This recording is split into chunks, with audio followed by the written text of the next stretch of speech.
Hello, everyone. This is Tom Fox back again for another episode of the award-winning Everything Compliance. We are absolutely thrilled today to have two guest panelists, returning Karen Moore and also first-time guest panelist Mike DeBernardis, partner at Hughes, Hubbard and Reed. Mike, first of all, welcome. Thank you, Tom, and to this group. I'm honored to be here. And Karen, welcome back. Thank you. So Mr. Armstrong is not here, so we're going to start in the continental United States with Matt Kelly. Matt, what is on your mind today?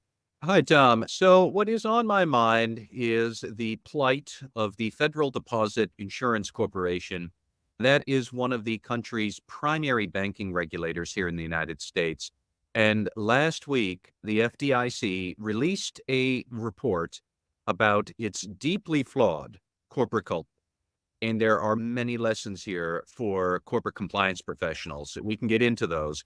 But the history is that for the better part of about 20 years, the FDIC has been plagued with a culture of sexual harassment, office bullying, racial harassment, other toxic cultures, whistleblower retaliation, of course, and a general lack of accountability. The FDIC had been struggling with that since the mid-2000s. And this came to a head last fall when the Wall Street Journal published a really scathing, in-depth article about the problems at the FDIC, which of course led to the requisite hand-wringing and gnashing of teeth in Washington, where the FDIC, which is run by a board of 5 governors who are they're all appointed by the president, and most of them are also heads of other financial regulators in Washington. But the FDIC Board of Governors commissioned an internal investigation to be done by an external provider, the law firm Cleary Gottlieb. And Cleary's report came out last week, 234 pages. It is not good. They documented all sorts of problems, some really awful personal behavior from managers. But I think the interesting threads for compliance officers to pull on are how this corporate culture not only got so bad, but then stayed bad, because managers at the FDIC knew that they had a culture problem clearly since at least the financial crisis. That was, 16 years ago, 2008. They had been trying to correct the culture, allegedly, but not doing it. And even as recently as right now, when that law firm, Cleary Gottlieb, established an external anonymous hotline for the FDIC's 6,000-ish employees to come and report their allegations of misconduct, harassment, whatever. 6,000 employees. They got 500 calls from separate employees. So that's nearly 10% of the company called at a special, dedicated, anonymous hotline within the course of a couple of months since November. And this problem had gone on for 20 years. So that really is why compliance officers should look at these problems here. What intrigued me most was thinking about corporate culture risk. Sure, compliance officers want to worry about that at your own organizations. How would you actually step back and assess that risk?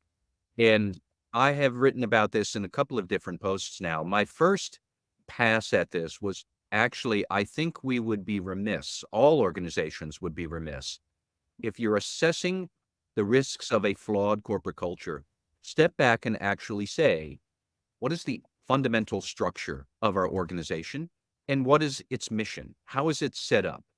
Because when you look at the FDIC, it is a highly decentralized organization. It has 8 regional offices and then a couple of dozen field offices throughout the United States. And that's the structure of it. On the personnel side, it really works like almost a college campus. You have tenured employees who are known as commissioned examiners in the FDIC. And then you have non-commissioned, more junior examiners. They get years of training, but really their success within the FDIC depends upon the approval of the commissioned people. So much like a college campus, you're really not going to get tenure if you're an adjunct professor if the tenured people don't like you. At the same time, the mission of the FDIC, it is there to assess the stability of banks. So you're spending a lot of time on the road. Or if the bank is insolvent, the FDIC swoops in at 4:58 p.m. on a Friday. They spend a weekend restructuring the bank. packaging it off to be resold to a larger, healthier bank that reopens at 9:01 a.m. on a Monday. So you're spending all weekend in close quarters with these senior people. Very insular culture, very patriarchal culture. Those are the words that Leary Gottlieb report found. So it just struck me that what else did we think was going to happen with a culture like that? When you have a small group of longtime employees with enormous power over a larger group of more transitional, up and coming employees, and you're spending a lot of time in close quarters, of course you are at high risk of people doing stupid things. Either a booze-filled culture, which was one problem, or inappropriate managers, another problem. So there's a lot of that, just thinking through how do you assess culture risk. Then the other thing that I wanted to pull on here was that Cleary Gottlieb did a root cause analysis, and Jonathan Marks, I know you're a big fan of the root cause analysis. So Cleary Gottlieb identified 10 root causes, which I don't even know. Is that a lot? Is that too few?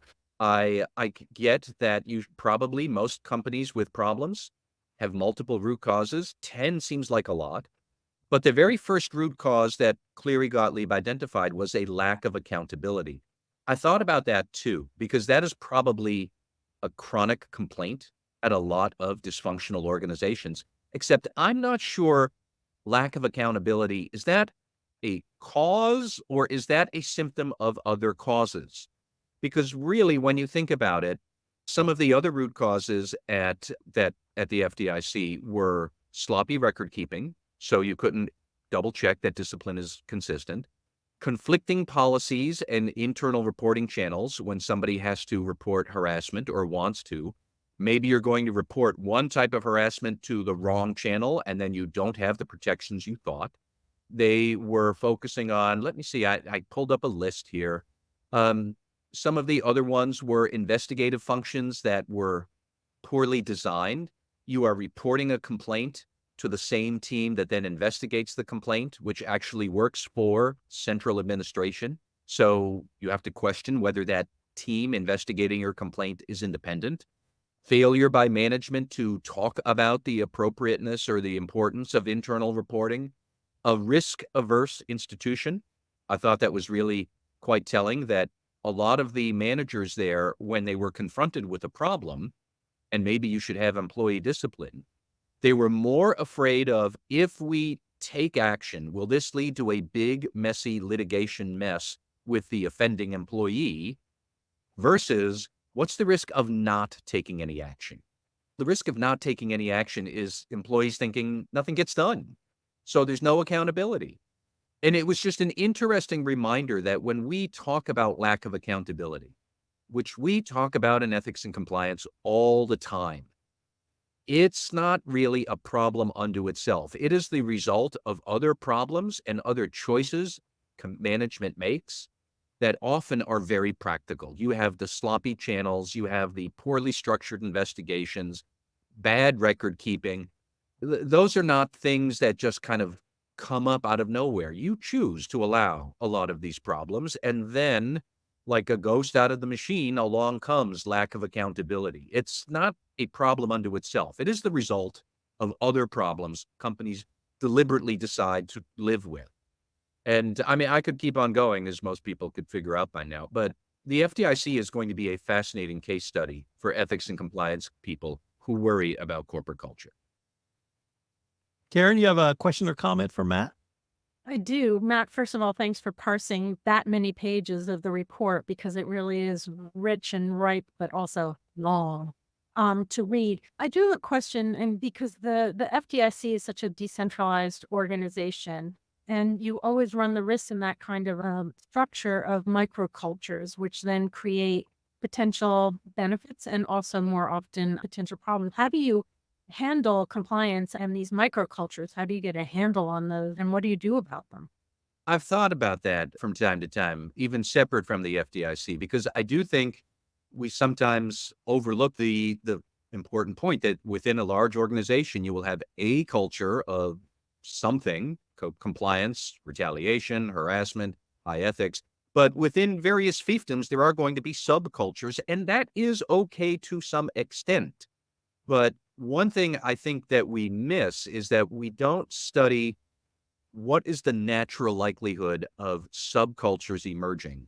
And if you don't have a good sense of that at the top, at the senior management level, senior management won't really know. Therefore, how much should we, as the senior leaders, lean in on the importance of some enterprise-wide cultural traits? You do not need a policy or a culture of celebrating everybody's birthday with a cake. The accounting team wants to do that, or the UK team wants to do that. Strike me as kind of weird, but it's just cake. Knock yourselves out. Those kind of differences are okay, but it is not okay to have retaliation in one place, but not another. So you do need to think about it. Certainly, it raises the idea of having compliance ambassadors. I think that's a good practice. But also, you might then want to think about what are some of the more tangible, practical policies that you could have to fight the wrong subcultures erupting. Maybe something like rotating more senior officers through these offices from time to time. Maybe something around pay and promotion and tying that to a strong whistleblower culture in each office. Exit interviews and doing careful data analytics to be able to see that we seem to have a lot of complaints or high rates of turnover at these subcultures, but not these other ones. Why not? So yes, like I think one of the low-hanging fruits that we would grasp for are the compliance ambassadors that compliance officers like to talk about. I think that they are a fine program if you want, but I still am.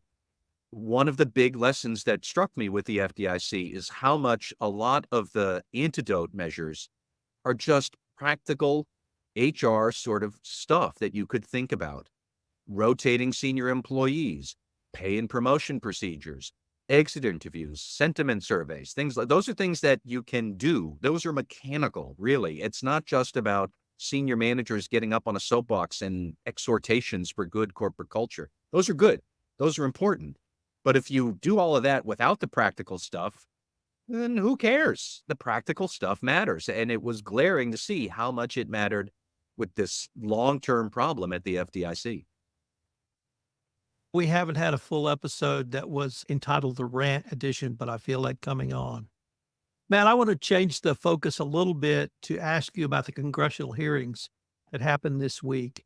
Was there anything you heard or saw in any of that other than the standard banking committee ranting? Was there anything a compliance professional could take away from those hearings that they could actually incorporate into their program, or was it just theater? I mean, it wasn't entirely theater, although certainly there's a lot of theatrics. It was interesting to see that some Democrats were ranting specifically against Martin Grunberg. He is the chairman of the FDIC. He has been a senior executive there for the better part of 20 years. His leadership was called out in this Cleary-Gottlieb report, where they said that many employees found him to be unapproachable, grouchy, vitriolic. That was one adjective. Prone to outbursts, not somebody who likes to hear bad news, shoot the messenger sort of a leader. So Mr. Grunberg was the one who went before the House committees, and he did not have a fun time there. Lots of Republicans have been calling for him to resign. Key question is whether Democrats will actually call for him to resign, which if they do, I think you can put a fork in his career at the FDIC.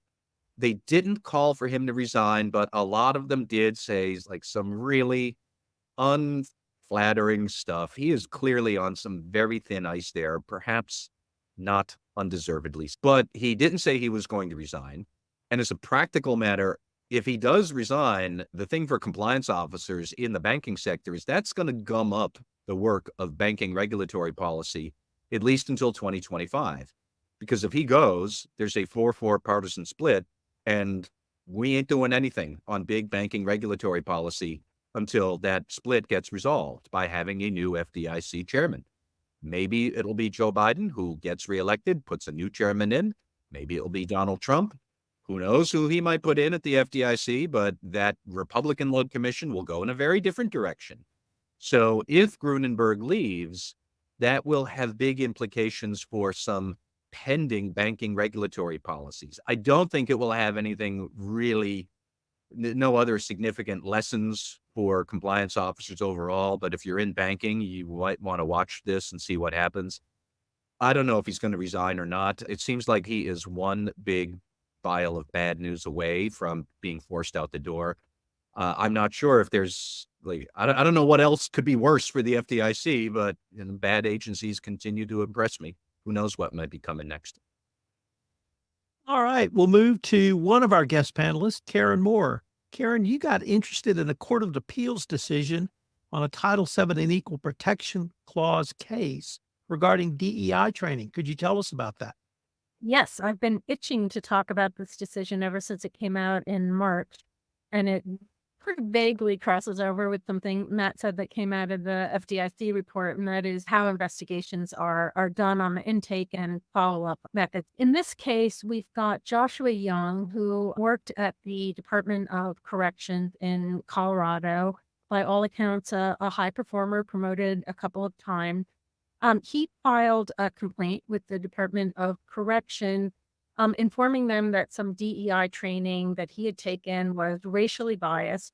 But he was told by the Department of Corrections that his claim had no foundation and would not be investigated. It was not taken any further, and Young subsequently quit and filed an action and lost in the first instance and lost in the second instance as well. So he sued both the Department of Corrections and the Office of Health Equity, which was the source of the training at issue.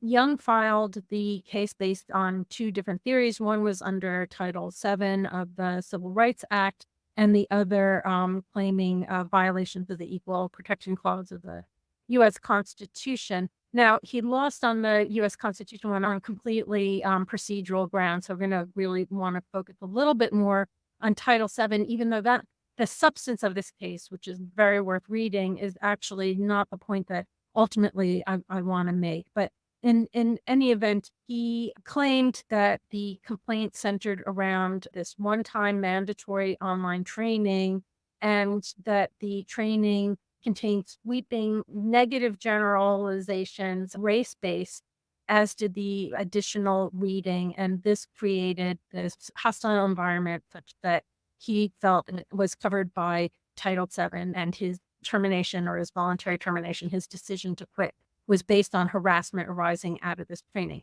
Now, I'm going to add one. And this is all, I think, for any compliance officer, something that excites all of us. It's like, oh my God, we've got kind of racially offensive training. It's really bad. Somebody's complained about it. We've got to do something about it.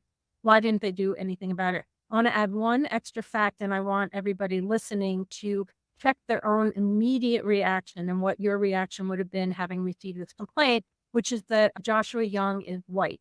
And all of his claims were that the training was creating a hostile environment, that it was racially based, and therefore his employment terms at the Department of Correction were fundamentally changed because of this race-based training. Check your own initial reaction, because I want to come back to it at the end. The court took a look at the training itself. It was a modular training developed by the Office of Health Equity. It was based along the principle of that office in Colorado had established for various state enterprises, including the Department of Correction. Young said that the training itself contained so much race-based anti-white sentiment that he felt that there was not only harassment per se, but also the potential for safety issues arising from the training itself. The training scenarios, which aren't really discussed in detail, but one can imagine what they might look like, also included additional material, additional reading materials, including White Fragility and some other books that many of us may have read in the course of our interest in diversity, equity, and inclusion issues in our organizations. And there was additional reading and additional videos. There's a glossary that was created by the Office of Health Equity, which contained definitions of a number of terms, including white fragility, white exceptionalism, which is defined as something that says that people who are trying to be allies to underrepresented classes themselves are incapable of becoming allies. Race is defined in that glossary as a social construct designed to justify oppression of people of color by whites and other tools and readings. I have to say, in this case, the court did not look favorably on the training and the related materials at all, and it actually went so far as conjecturing that an ongoing commitment to this similar type of training could evolve into a hostile workplace claim, as could requiring government employees to endorse an ideological platform or risk losing their job. In this case, however, Young fails to demonstrate that there was any concrete consequences of the training itself, that he was not himself harassed, that subjectively it may have been a violation, but that objectively there were really no ground for him. He was not fired. He may have said that felt that he was forced to resign, but there is no fact-based evidence that was submitted showing that he was in a position where he felt he needed to resign. And the court reiterated that under Title VII of the Civil Rights Act, race-based harassment needs to be severe or pervasive, and it needs to change your employment conditions by creating an abusive work environment in which you're no longer capable of working. Young failed to really assert any facts there that would give the court any rise to give him satisfaction against the Department of Corrections, even though it seemed fairly sympathetic. And Young himself raises some great examples of prior cases where Title VII violations occurred based on comments, based on training, based on policy. So those are worth taking a look at as well. He just felt, he said, that because he knew his colleagues were receiving similar training, that it could evolve into a hostile work environment and even safety issues in a very stressful and fraught work environment.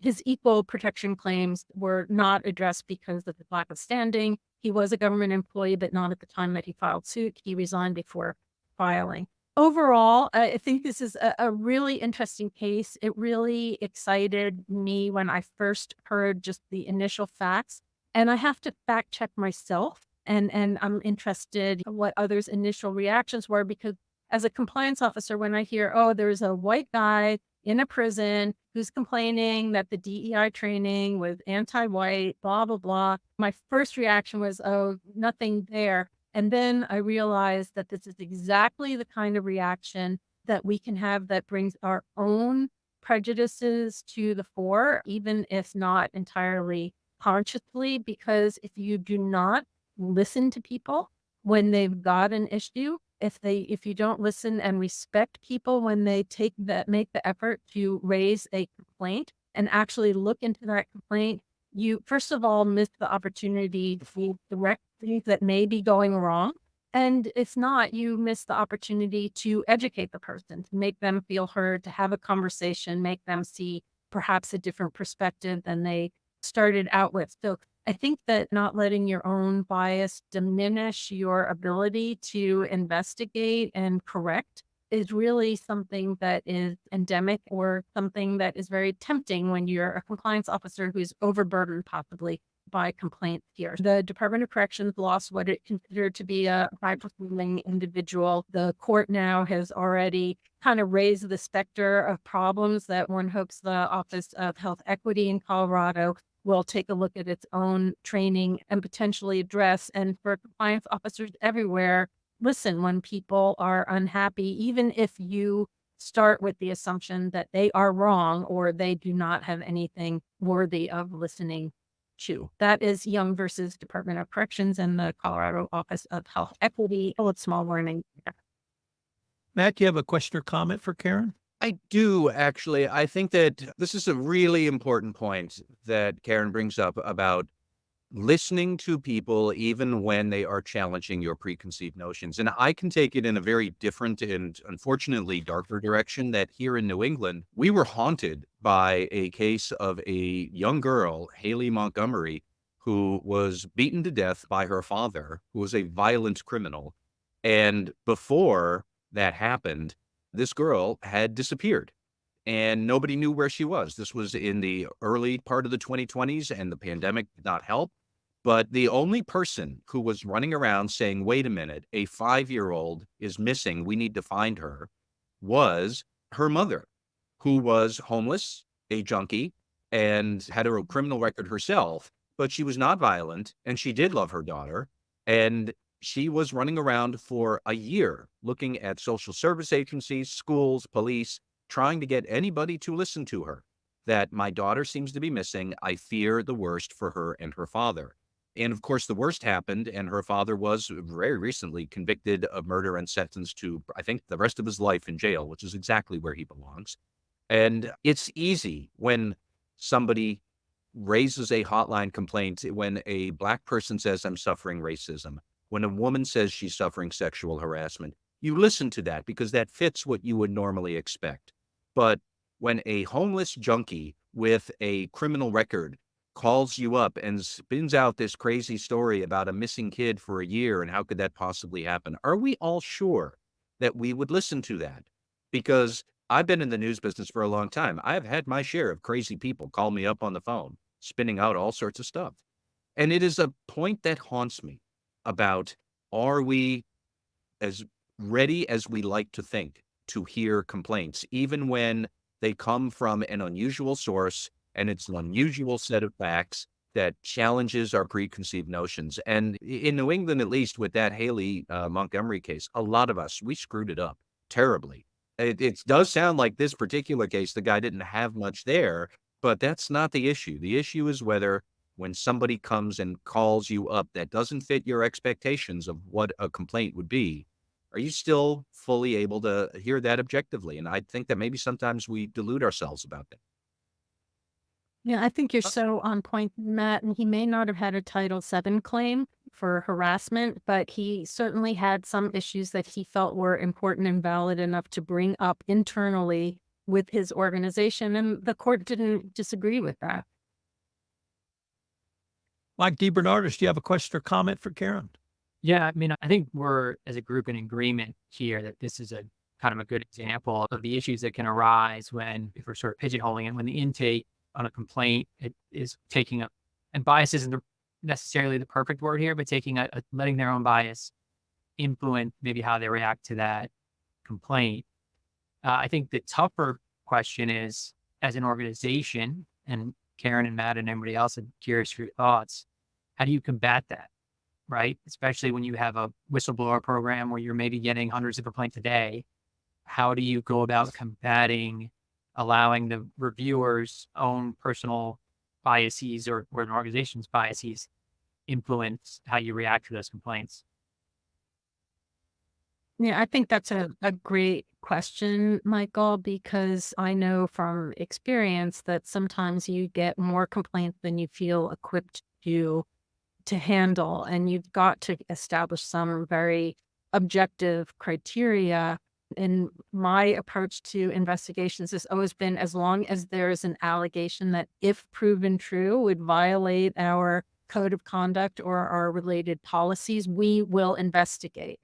The harder part comes when you've got somebody who's very unhappy about something that is not foursquare within the compliance code and policies, and you don't feel that you have other places for it to go in the organization. That maybe your HR team doesn't have an adequate intake and investigation procedure, or even your internal controls team, or that people feel really captive to the very people that might be investigating something, and you are equipped to do it, but you don't have the resources. What do you do? In this case, depending on how your organization is structured, I would say that most compliance teams would at least have a shared accountability for investigating anything that alleged race-based harassment or inappropriate mandatory training. And I hate to say it, but if it had been a Black person raising this exact same issue, most organizations would have been all over it. Jonathan Marks, you have a question or comment for Karen? You're on mute, Jonathan. Going back to the whole conversation about whistleblowers and reporting and listening to people, the biggest thing that I see in practice is that companies do not have, I think you were mentioning this, a robust allegation triage type of program. When a complaint or a comment comes in, where does it go? How does it get handled? But I will tell you that if you do not investigate everything, or at least pay attention to everything, that one time that you do not do that is the one time it's going to come back to burn you. And then the last thing I'm going to talk about with this, we keep talking about intake. I'm a huge fan of outtake as well. When they're walking out the door, you better have good exit strategy or exit interview process in place, because at that point in time, people are like, my fear is gone. My stuss is out of me. I feel free to speak as I wish. And there's no fear of repercussion because they're walking out the door. I think that's where a lot of organizations really do fall down. You get great information when people are walking out the door. And I think a lot of people miss that huge opportunity. Yeah, I like both of those points, Jonathan. One is that once somebody raises a complaint, you're on notice.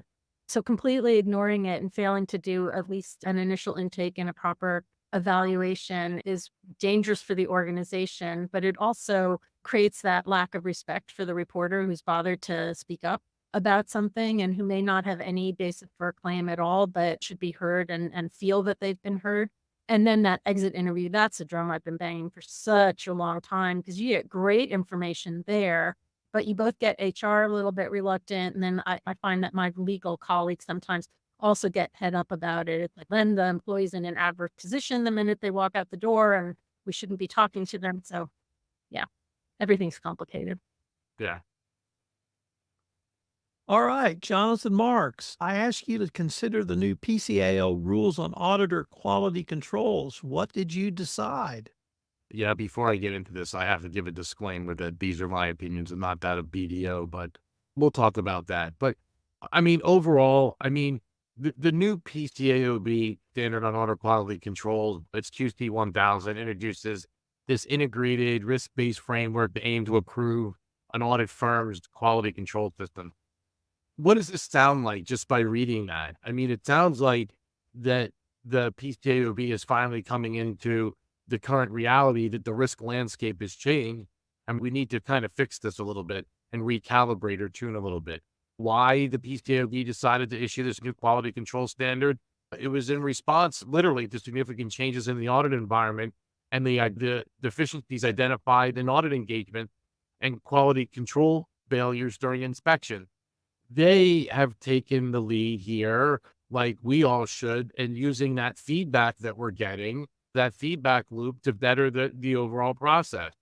So I think what they're trying to do and what they're aiming to do is they're doing the right thing.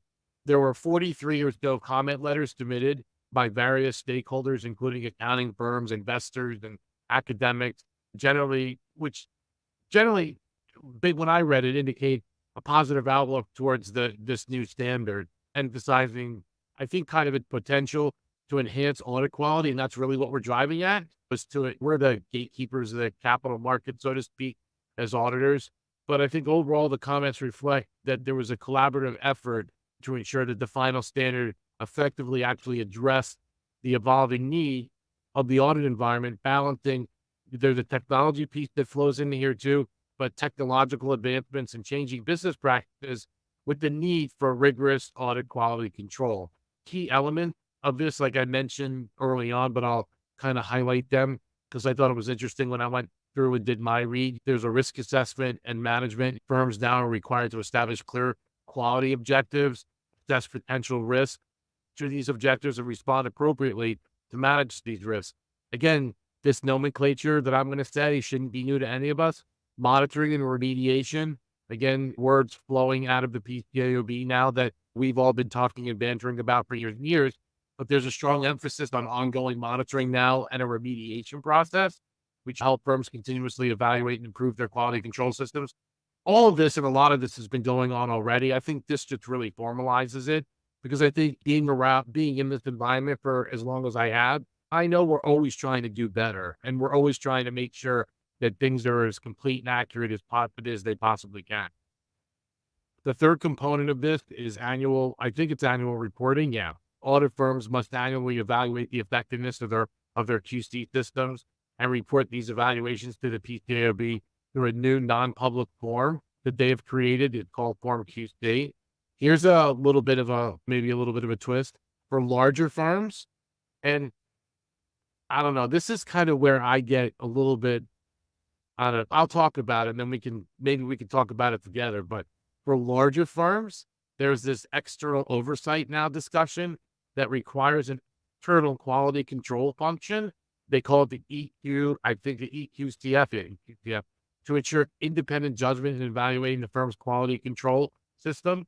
They're looking for sort of this external oversight for all of this, which I think is good. And it's not like that stuff hasn't been around for a while, but again, it's really formalizing and enhancing the overall process. And then I think the last thing that they actually kind of highlight and chunk out is the technological and ethical standards, and that set specific requirements for firms to use technology and align ethics and independence requirements with those of the SEC and the PCAOB.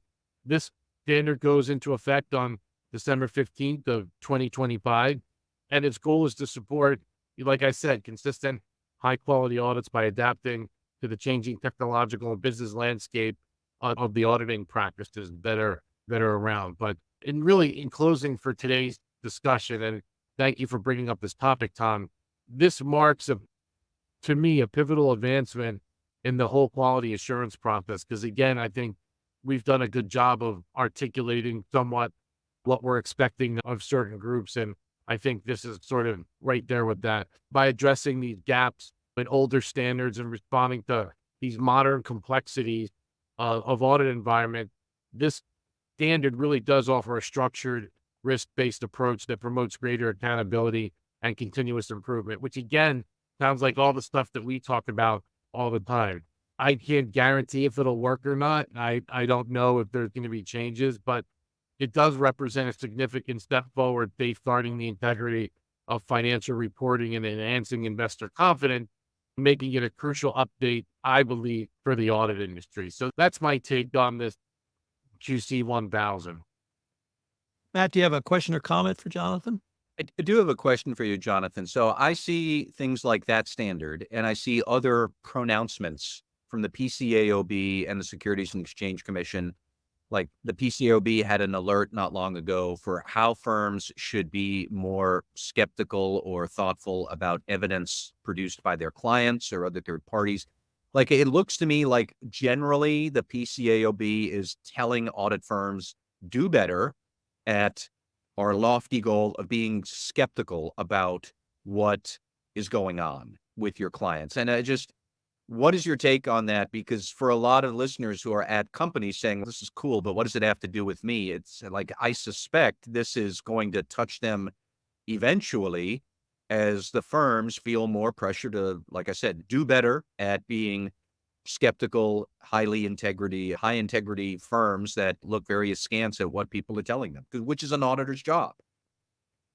I think that's a great point. I've spoken about skepticism over, and I've written about it as well in the world of investigations, which is where I generally live in.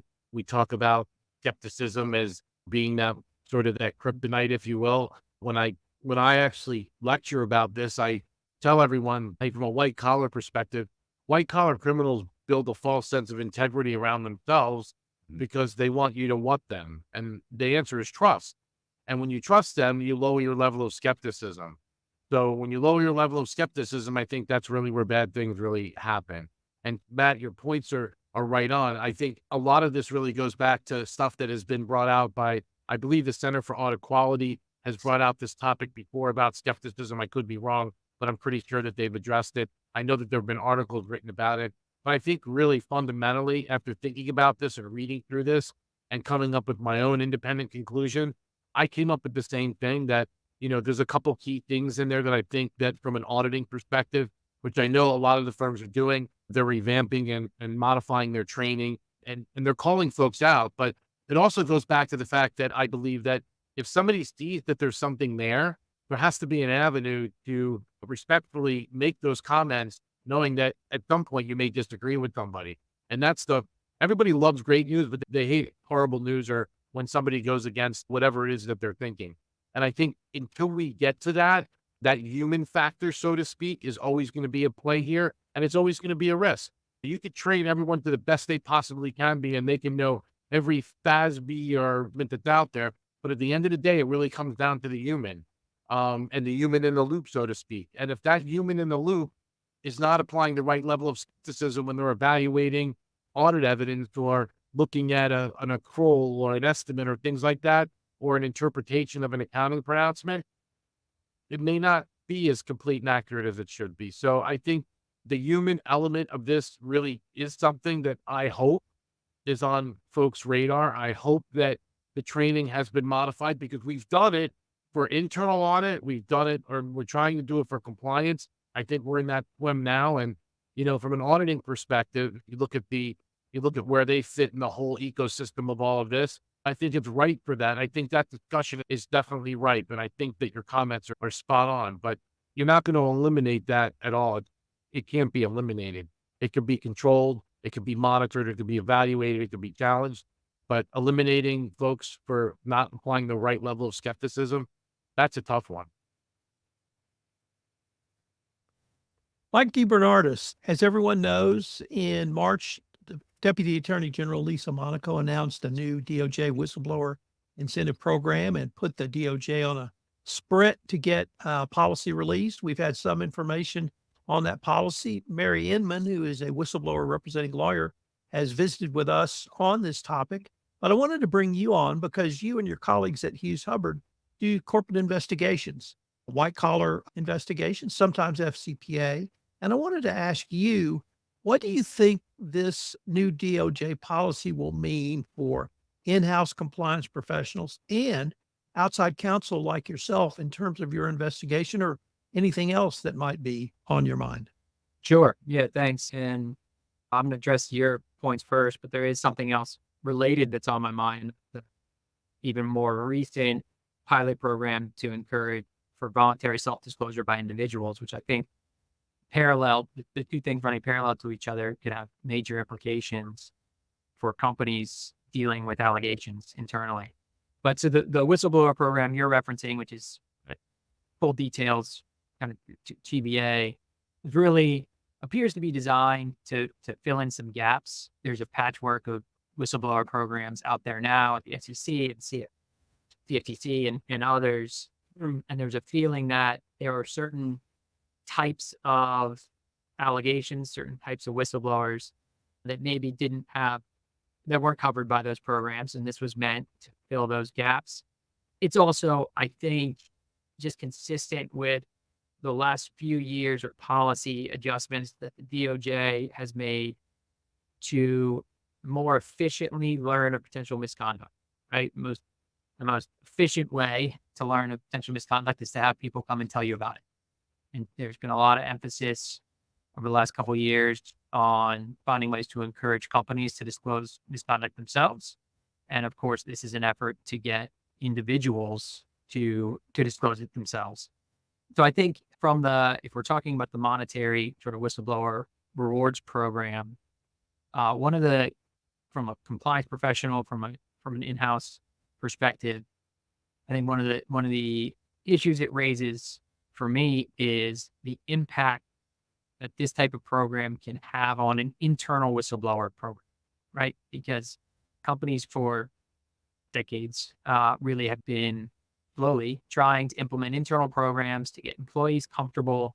Please report known or suspected allegations of misconduct internally, and we will take care of them. We'll take care of it efficiently. We'll address your problem, address your concerns. And this program that the DOJ is announcing and similar to the SEC program provides a really potentially large incentive for employees to skip and to go outside that chain and go directly to the department and say, here's my allegation. I can actually make some money off of this, right? I think that puts a burden on companies to do something that's really difficult. And that is to create a culture internally where employees feel a desire to cooperate with the organization itself because they're part of that organization, and to create a culture of reporting and whistleblowing where employees are really, despite where the incentives may lie, feel an obligation to report internally first.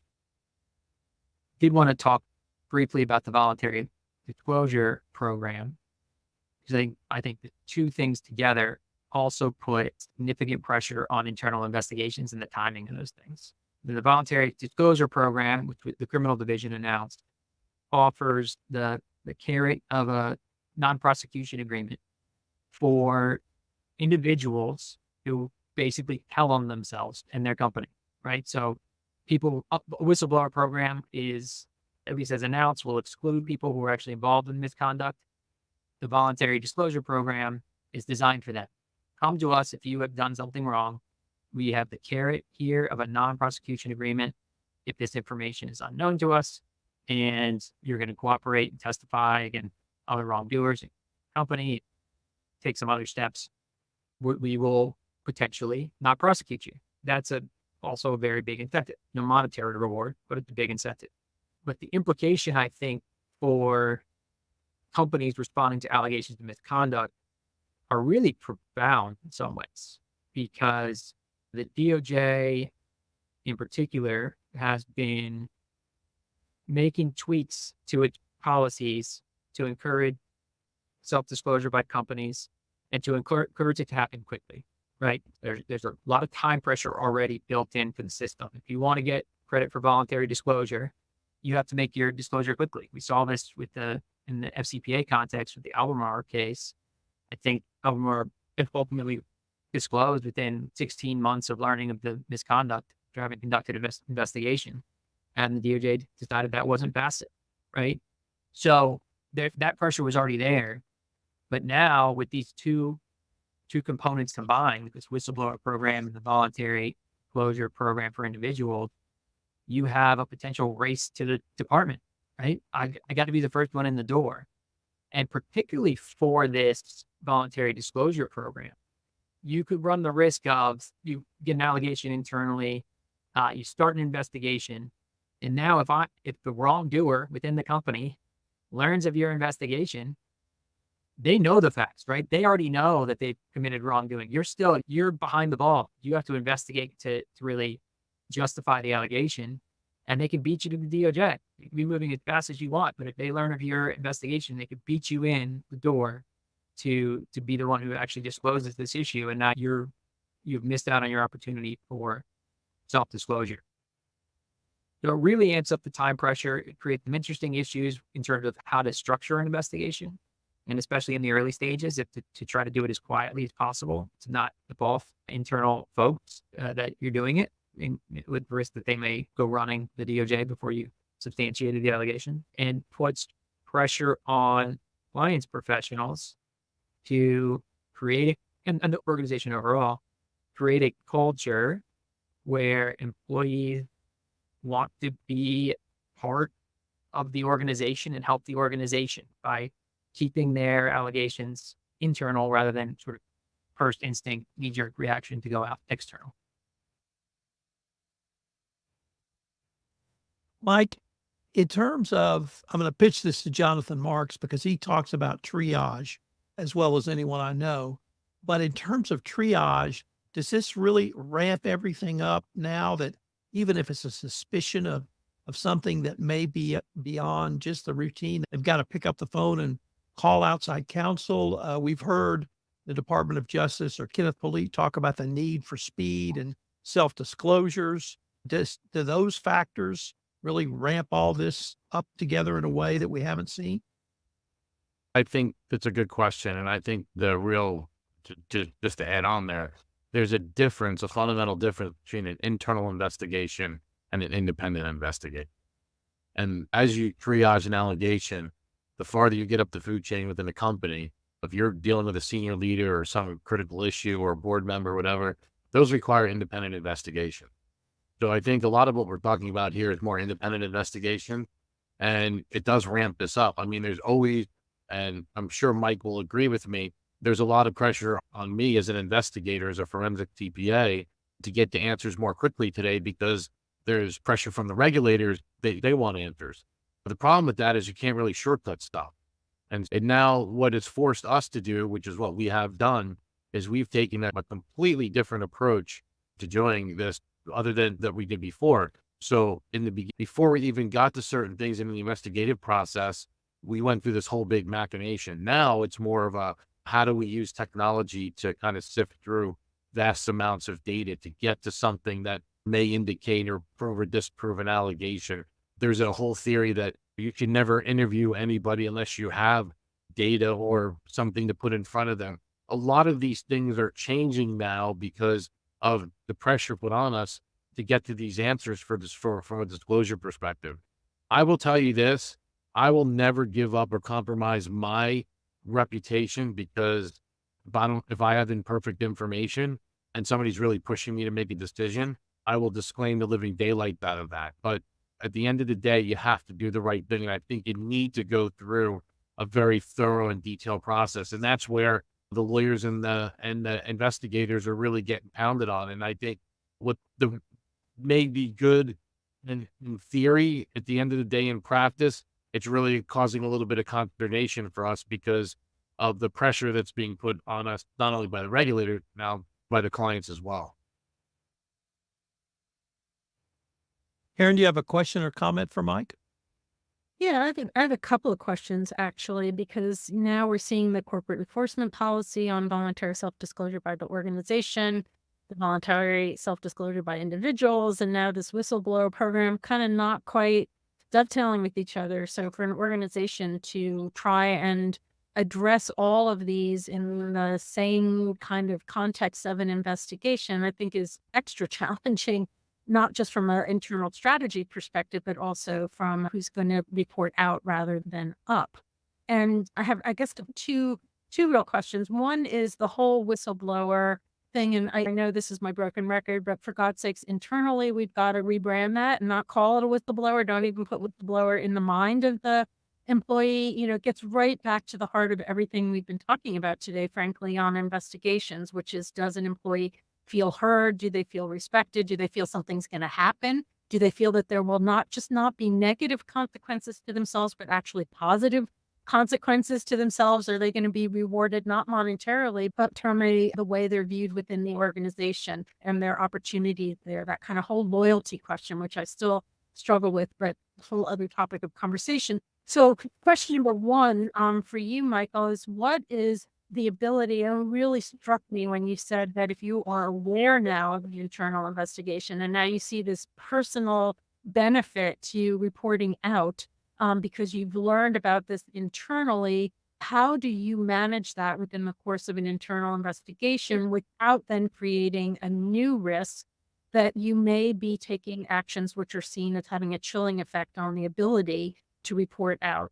So that's question number one. And on that BSD for individual, I've struggled with this for a long time in those rare instances when you have senior executives implicated in a major potential misconduct, is how do you be assured that you've got their back, even though they've got kind of personal exposure and liability? So two kind of different questions, but I'm really curious to hear your thoughts.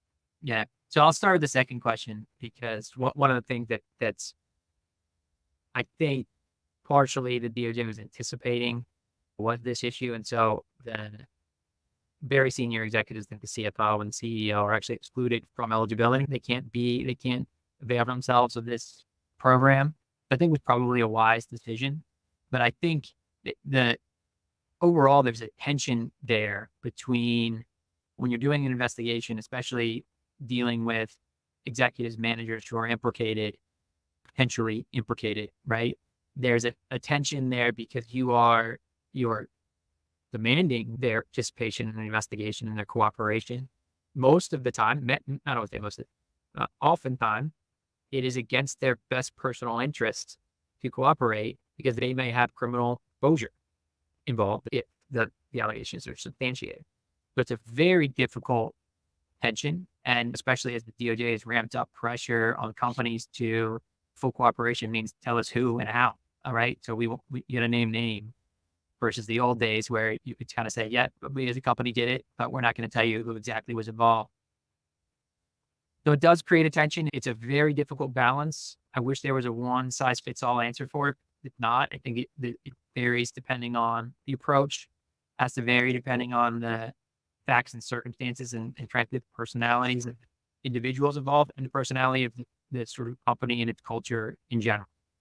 To your first point, and I think your point about rebranding whistleblower hotline is a good one, and frankly, creating an environment internally where employees are just very comfortable that if they make a report internally, not only will it be handled appropriately, but I will be seen as helping the company. It will be looked at as positive on my resume. We talk a lot about retaliation, preventing retaliation for good reason, but there's a flip side to that as well, which is there should be a some sort of reward, even an intangible one, for employees who report internally and are ultimately helping the company uncover misconduct, right? So it's not just that they're not going to be retaliated against, but they're actually going to be rewarded, whether it goes to performance evaluation. Some companies have actually established small monetary bonuses for allegation that are substantiated.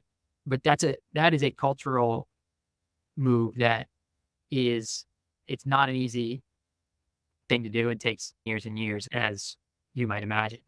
But the overlap of all of these things you mentioned, the corporate enforcement policy, the whistleblower program, these voluntary self-disclosure for individuals, to me, at the very top line, what it does, this is something that Jonathan was mentioning, it just places enormous pressure on the companies to do something and do it fast.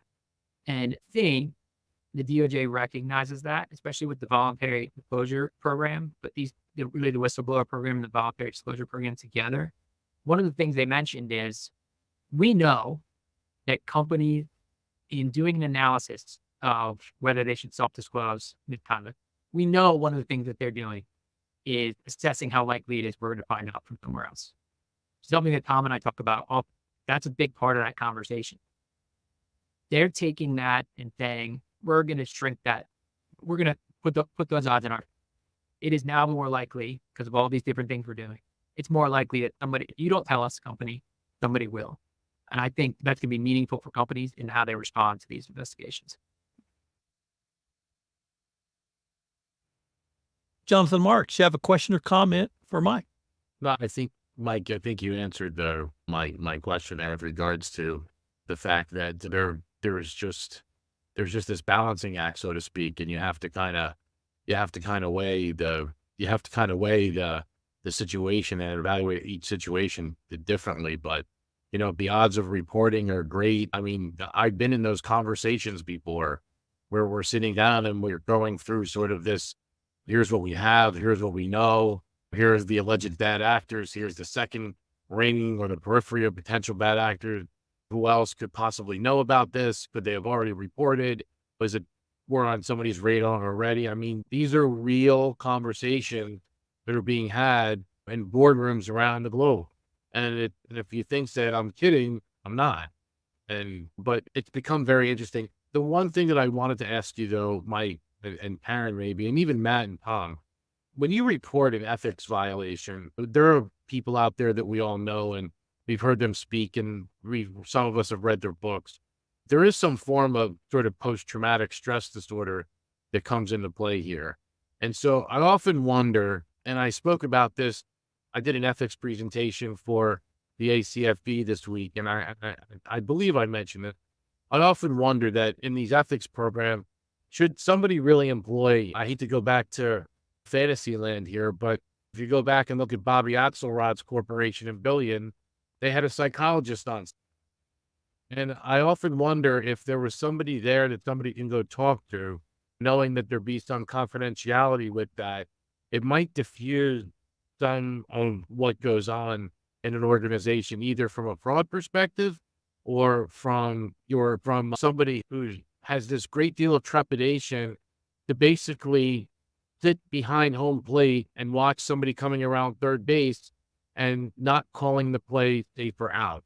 And what I mean by that is, at some point it's really binary. It's either an issue or not an issue. And a lot of times people are afraid to say that this is an issue. And maybe that would help or wouldn't help. But I've been bantering about this for years, and I often think that we have it all wrong. While I'll caution anybody from using AXCAP as a model for an ethics or compliance program, I do absolutely think that's a very interesting idea. And I think you're spot on in terms of the sort of trauma and carry-on effects of making an internal report can have. And I think thinking outside the box about how we address that is a really good idea. I have to say that it's, again, a question of resources because I've always thought that all of the players in an investigation need ongoing support and counseling, and you have to listen to them throughout the course of the investigation and then in the aftermath. Maybe nobody more so than the person or people who have been accused of the misconduct. And it's just becomes a question of where your priorities lie and where can you spend your time. But story for another time, but I had a disastrous outcome with failure to do that very thing. And that still weighs on me. Frankly, I think some of the investigators could use some support and counseling as well. Yeah, no, I think Karen, I'll make this last comment. We can move on. I mean, I find myself lately in the role of Maggie Stiff and Axe Cap, trying to talk and connect with folks and make them understand what it is or what it's very interesting. They always say what makes a good forensic accountant. You have to understand auditing. You need to know a little bit about the law. If you go around the wheel of skills and attribute, psychologist is definitely in there. And again, I often wonder if we're not going back to fundamentals of the way this investigation process is really rolling out. If you look at the curriculums in colleges and universities at accounting 1, accounting 2, accounting, maybe there should be something in there that really does talk about the psychology of fraud and ethic, how to deal with that and how to identify certain things or be a good. I don't know. I'm just speculating at this point because I'm always trying to drive the profession forward, but I think the conversation is one that we could probably sit here all day and kind of keep going on it. Yeah, I love that because frankly, speaking up is a betrayal. It's either betrayal of the organization, it's a betrayal of your team, it's a betrayal of somebody or something that you're supposed to have a sense of loyalty to. So, yeah. I learned a long time ago, the best lawyers were part father confessors. So with that, I cannot wait for this week's shout outs and rants. We'll keep the same order and I will bat fifth. So Matt Kelly, what you got for us this week?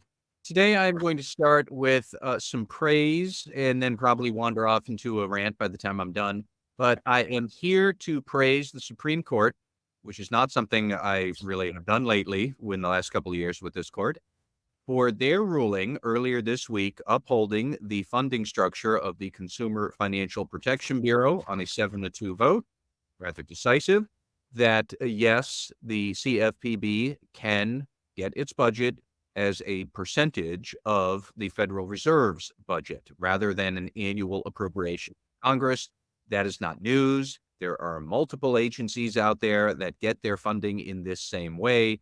It always seemed to me to be a bit of a no-brainer that the CFPB can operate this way, and this case should never have reached here. Oddly enough, of course, it only reached this point because a bunch of right-wing people who don't like the regulations of the CFPB, this is the part where I veer into a rant, that they pushed this case, and it went nowhere in the district court, so they appealed to the Fifth Circuit Court, and they wound up with a bunch of Trump appointee judges who evaluate this. So you all know where that's going to go when you get Trump judges involved, is that the Trump judges said, of course this is unconstitutional, and therefore maybe the entire corpus of work for the last 13 years of the CFPB should go down the toilet, which would have been a complete bureaucratic and legal quagmire and a mess if that had happened. And the Supreme Court wisely said, this is also ridiculous. Of course, it is actually constitutional, and we do not need to invalidate 13 years worth of the CFPB's work. Really, what gets to me is that these right-wing groups don't like what the law allows a regulatory body to do, so then they try and attack the regulatory body from other directions under these flim-flam reasons about, is this constitutional funding or something like that? Like, give me a break. If you don't like what the CFPB is doing, then assemble a working majority in Congress to pass a law that changes what it does, which the right-wing people opposing the CFPB never did because they can't, and they all know it.